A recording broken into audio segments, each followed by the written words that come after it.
মুসলমানরা গরু কুরবানি দিতে পারবে না, এমনকি আমরা শুনছি প্রকাশ্যে নাকি আজানও দেওয়া যাবে না। আসসালামু আলাইকুম, সকল মুসলমান ভাইদেরকে সালাম এবং হিন্দু ভাইদেরকে নমস্কার।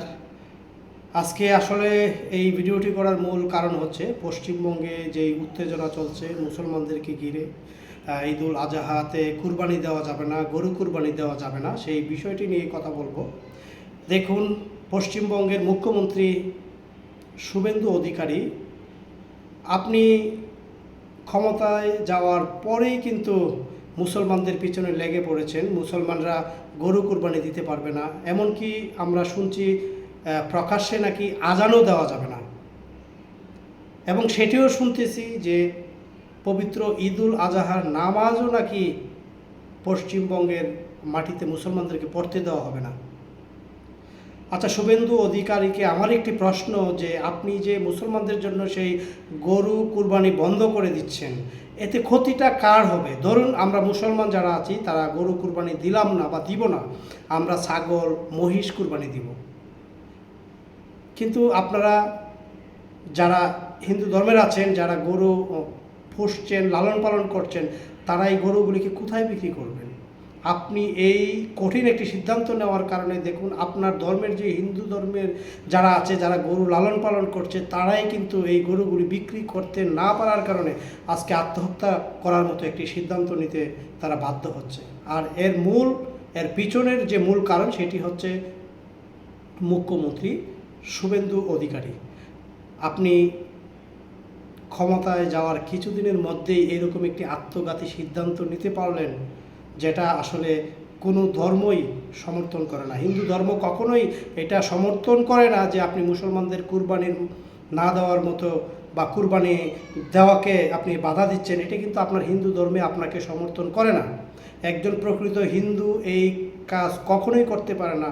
আপনাদের সেই পশ্চিমবঙ্গে হিন্দুস্তানে যারা বড় বড় পণ্ডিত রয়েছেন এবং ব্রাহ্মণ যারা রয়েছেন, তাদের মুখেও কোনোদিন এই কথা শুনি নাই যে মুসলমানরা কোনোদিন গরু কুরবানি দিতে পারবে না। তো আপনি, আমার মনে হয় হিন্দু ধর্মের দুই একটা মন্ত্রও আপনি জানেন না। হিন্দু ধর্ম সম্পর্কে আপনার কোনো ধারণা জ্ঞান কিছুই নেই, যার জন্যে আজকে আপনি হিন্দু এবং মুসলমানদের মধ্যে এরকম একটি দাঙ্গার সৃষ্টি করছেন। ক্ষমতা চিরস্থায়ী না, ক্ষমতা কিন্তু একদিন ছাড়তে হবে। তখন আসলে পশ্চিমবঙ্গের জনগণ কিন্তু আপনার বিরুদ্ধে কখনো কোনো সময় রুখেও দাঁড়াতে পারে, এটা কিন্তু আপনাকে মাথায় রাখতে হবে।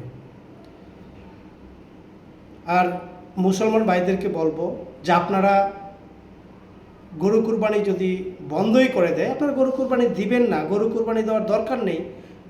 আপনি প্রয়োজনে 2টা 4টা 5টা ছাগল কুরবানি দেন, গরু কিনবেন না। আর যখন আপনি গরু কিনবেন না, গরু কুরবানি করার জন্য আপনি সিদ্ধান্ত চেঞ্জ করবেন, তখন দেখবেন যে পশ্চিমবঙ্গে যে গরুগুলি এখন পর্যন্ত যারা পুষছেন, তারা কিন্তু আর গরু বিক্রি করতে পারবে না। তখন দেখা যাবে এই গরুগুলি একসময় রাস্তাঘাটে কিন্তু বিচরণ করবে।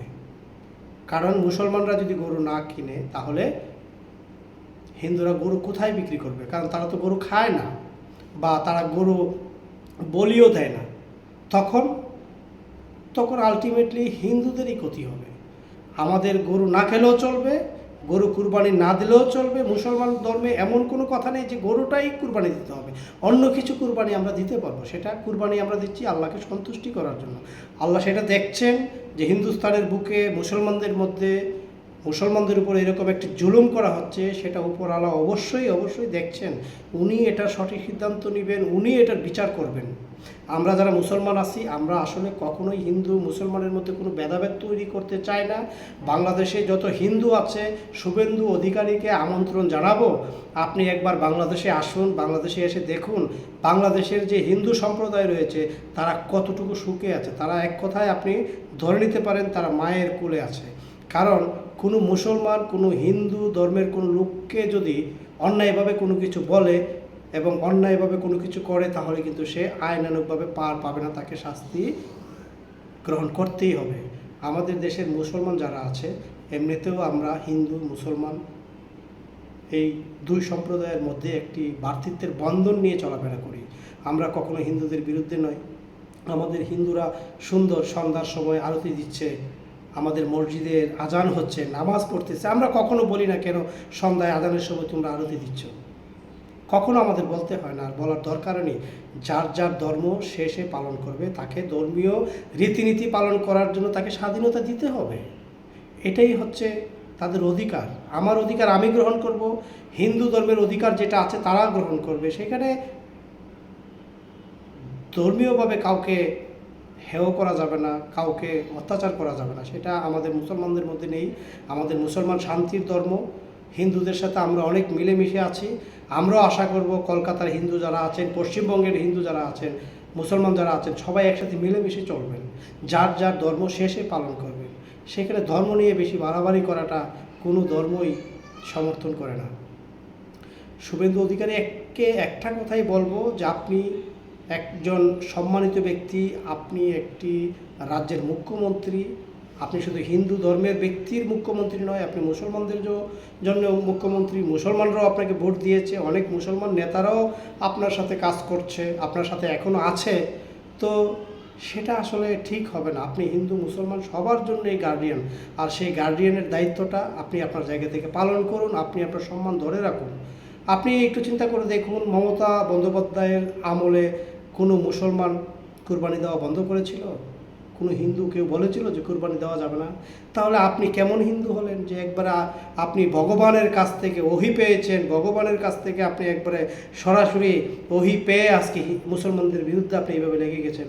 আপনাকে কিন্তু মুসলমানরা কোনোদিন ছাড়বে না, আর মুসলমানদের মনে কিন্তু আপনি কখনো জায়গাও করে নিতে পারবেন না। আর আপনার আরেকটা কথা না বললেই নয়, আপনি তো আসলে প্রকৃত ভারতীয় নয়। আপনি ভারতকে ভালোবাসবেন কীভাবে? আপনি ভারতকে ভালো তো বাসতে পারবেনই না। আর ভারতকে যদি আপনি ভালো না বাসতে পারেন, আপনি ভারতের জনগণকেও আপনি ভালোবাসবেন না। ভারতে যে মুসলমানদের বিরুদ্ধে আপনি এই কাজ করছেন, যে মুসলমানরা কুরবানি দিতে পারবে না, আজান দিতে পারবে না, নামাজ পড়তে পারবে না, আরে ভাই, আপনি ভারতবর্ষের ভারতীয় মুসলমানদেরকে ভালো কীভাবে বাসবেন? কারণ আপনি তো ভারতের অনুপ্রবেশকারী, আপনি ভারতের রোহিঙ্গা। কারণ আপনি তো অরিজিনালি বাঙালি ছিলেন। আপনার পূর্বপুরুষ যারা বাঙালি যারা ছিল তারা ছিল বাঙালি, আপনার মা ছিল বাঙালি, আপনার মা ভারতে যাওয়ার পরে আপনি ওইখানে জন্মগ্রহণ করেছেন। তা আপনার বংশীয়ভাবে তো আপনি বাংলাদেশি, আপনি তো ভারতীয় নয়, আপনি ভারতের রোহিঙ্গা। সেই ক্ষেত্রে আপনি ভারতকে ভালোবাসবেন সেটা তো হতেই পারে না। আর ভারতকে যে জায়গায় আপনি ভালো না বাসবেন বা না বাসতে পারেন, সেক্ষেত্রে আপনি ভারতের মুসলমানদেরকে আপনি ভালোবাসবেন না, এটাই স্বাভাবিক। আর হয়তোবা সেই জন্যেই আপনি এই কাজটুকু করছেন। দেশপ্রেম যার মধ্যে আছে সে দেশকে ভালোবাসবে, দেশের জনগণকেও ভালোবাসবে। হিন্দু, খ্রিস্টান, বৌদ্ধ, যে যে ধর্মেরই হোক, সবাইকে ভালোবাসতে হবে। কারণ আপনি নেতা। কিন্তু আপনি নেতা, তার মধ্যেও নেতা হলেও আপনার মধ্যে কিন্তু ভারতীয় যে একটি ভারতবর্ষের বা ভারতকে ভালোবাসার যে একটা মন মানসিকতা, ভারতের জনগণকে ভালোবাসার মন মানসিকতা, সেটা আপনার মধ্যে নাই। সবশেষে আপনাকে আমন্ত্রণ জানাবো, আপনি বাংলাদেশে আসুন। বাংলাদেশ থেকে এসে আপনি আসলে রাজনীতি শিখে যান। বাংলাদেশের কোনো রাজনীতিবিদ, হিন্দু যারা আছেন, মুসলমান নেতারা যারা আছেন, কেউ কোনো দিন ধর্ম নিয়ে কখনো এত বাড়াবাড়ি আপনি যেভাবে করছেন, সরাসরি একটা ধর্মকে হিট করছেন, সেটা কিন্তু কোনো হিন্দু নেতা বাংলাদেশে করে না এবং মুসলমানও করে না। আমরা সবসময় হিন্দু মুসলমান একসাথে মিলেমিশে বাস করি এবং খুবই শান্তিতে বাস করি। আপনি এসে দেখে যান এবং বাংলাদেশ থেকে শিখে সেটা পশ্চিমবঙ্গে গিয়ে আপনি অ্যাপ্লাই করুন। দেখুন, জনগণের ভালোবাসা পাবেন, জনগণের কাছে যেতে পারবেন। শুধু ধর্ম নিয়ে, ধর্মকে পুঁজি করে রাজনীতি করা, সেটা কিন্তু হয় না। আর একজন নেতার জন্য সেই বিষয়টা মানানসই নয়। একজন নেতা সকল ধর্মের, সকল বর্ণের মানুষের নেতা। তো আপনি এত সুন্দর একটা সম্মানজনক পদ পেয়েও আপনি শুধু মুসলমানদের পিছনে লেগে আছেন এবং বাংলাদেশের পিছনে লেগে আছেন। বাংলাদেশ থেকে নাকি অনেক অনেক মুসলমান আপনার ইন্ডিয়া গিয়ে, কলকাতায় গিয়ে নাগরিকত্ব নিয়েছেন, তারা রোহিঙ্গা, আর আপনি একবারে অরিজিনাল ভারতীয়। আপনি তো নিজেই বলেছেন আপনার মা বাংলাদেশ থেকে গিয়েছে। তাহলে আপনি কেন এত বড় গলায় কথা বলেন? সব বাদ দিয়ে আপনি জনগণের পাশে আসুন, জনগণের আস্থা অর্জন করুন, ভালোবাসা অর্জন করুন। ঠিক আছে, সবাই ভালো থাকবেন, সুস্থ থাকবেন। আসসালামু আলাইকুম।